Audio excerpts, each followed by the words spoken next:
بندہ درود پڑھتا ہے تو درود جب ختم کرتا ہے تو وہ ایک نور کا سمندر ہے جو اتنا بڑا ہے کہ دنیا کے سارے سمندر قطرہ احسانات کا تصور کر کے درود کی ایک تسبیح پڑھیں، اس کی طاقت اور ہے۔ انسان اگر اپنے دل کو روشن کرنا چاہتا ہے، دل کو زندہ کرنا چاہتا ہے، دل کی دنیا آباد کرنا چاہتا ہے یا دل کی دنیا شاد کرنا چاہتا ہے، صبح شام ایک تسبیح وقت نکال لے درود پاک کے لیے۔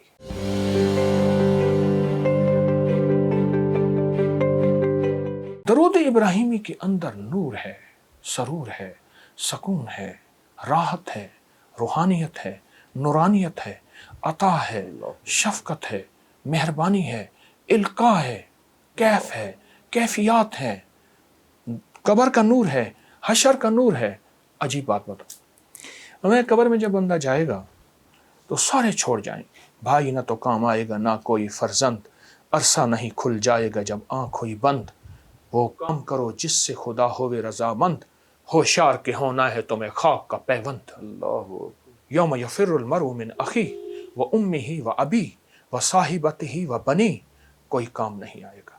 قبر میں رکھ کے اس کو سارے چھوڑ کے چلے جائیں گے، ایک حسین جوان اس کے سرہانے آ کے بیٹھے گا اور نکیرین کے سوال و جواب، اور ہر لمحے میں اس کا ساتھ، اندھیروں میں روشنی، بھوک میں کھانے، قبر کے بچھونے، سب کا انتظام۔ کہ تو کون ہے؟ سارے مجھے چھوڑ گئے، کہا میں وہ درود ہوں جو تو اٹھتے پڑھتا تھا، بیٹھتے پڑھتا تھا، سوتے پڑھتا تھا، جاگتے پڑھتا تھا، تو مجھے نہیں بھولا، میں تجھے نہیں بھولا۔ اللہ اللہ ہر لمحہ۔ اجازت تو ایک اور چیز بتاؤ۔ جی جی جی علامہ جلال الدین سیوطی رحمۃ اللہ علیہ نے ایک بات لکھی ہے، فرمایا کہ ایک فرشتہ ہے، اس کے اتنے پر ہیں جتنی ساری مخلوق، آسمانوں کی، زمینوں کی، زمین کے نیچے، آسمان کے اوپر، آسمان کے نیچے، سمندر کے نیچے، اربوں خربوں خربوں خربوں مخلوق ہے، اس کے اتنے پر ہیں۔ جب فرمایا بندہ درود پڑھتا ہے تو درود جب ختم کرتا ہے تو وہ ایک نور کا سمندر ہے جو اتنا بڑا ہے کہ دنیا کے سارے سمندر قطرہ اللہ کے علم میں ہے، اس سمندر میں ڈبکی لگاتا ہے۔ جب باہر نکلتا ہے تو پروں کو جھاڑتا ہے، ہر پر سے قطرے گرتے ہیں، ہر قطرے سے فرشتہ بنتا ہے، اور ہر فرشتہ قیامت تک اس کی طرف سے درود پڑھتا رہے گا۔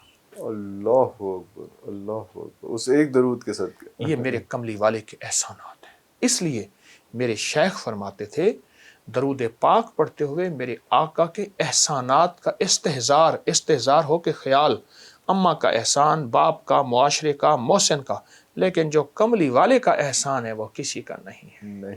احسانات کا تصور کر کے درود کی ایک تسبیح پڑھیں، اس کی طاقت اور ہے۔ اللہ تو اور کیا کیا اس کی برکات ہیں؟ تو درود شریف سے تو آپ نے اتنا ایسا سما باندھ دیا کہ میں چاہ نہیں رہا کہ آپ اس پہ ابھی یہاں پہ رکیں۔ یہ تو اور کیا کیا اس کے کرامات ہیں درود شریف کی؟ اللہ انسان اگر اپنے دل کو روشن کرنا چاہتا ہے، دل کو زندہ کرنا چاہتا ہے، دل کی دنیا آباد کرنا چاہتا ہے یا دل کی دنیا شاد کرنا چاہتا ہے، صبح شام ایک تسبیح وقت نکال لے درود پاک کے لیے، ضروری وقت نکال لے، اور درود پاک کو توجہ سے پڑھے۔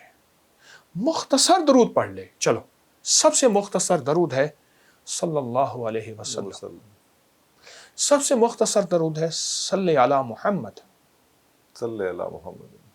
یہ بھی مختصر درود ہے، کوئی درود پاک مختصر کر لے۔ میں ایک عمل بتاتا ہوں آپ کو، وہ ہے کہ بعض اوقات انسان کی کچھ خطائیں ایسی ہوتی ہیں جن کی وجہ سے اس کی عبادتیں اس کے منہ پہ مار دی جاتی ہیں۔ ایک درویش تھے، وہ اپنی ہر نماز کے بعد، اپنی ہر عبادت کے بعد منہ پہ ہاتھ رکھ لیتے تھے۔ حضرت کیوں؟ پر میں میری سب کچھ کہیں میرے منہ پہ نہ مار دیجیے۔ اللہ تو اس قابل نہیں۔ لیکن عجیب بات بتاؤں، درود پاک کوئی بندہ دکھاوے، ریاکاری، بناوٹ، سجاوٹ، دھوکے کے لیے پڑھے، اللہ کہتا ہے میں پھر بھی قبول کروں۔ ہر عبادت کے لیے اخلاص ضروری ہے، اخلاص ضروری، مخلص ہونا۔ درود واحد ہے، اگر کوئی دکھاوے کے لیے پڑھے، جبکہ مومن دکھاوے کے لیے پڑھ ہی نہیں سکتا، مومن تو اللہ کی رضا کے لیے پڑھتا ہے، فرمایا درود پھر بھی قبول ہے۔ اور یہ جو نماز کی اتحیات میں عرفان صاحب، نماز کی اتحیات میں یہ جو اللہ نے درود رکھا ہے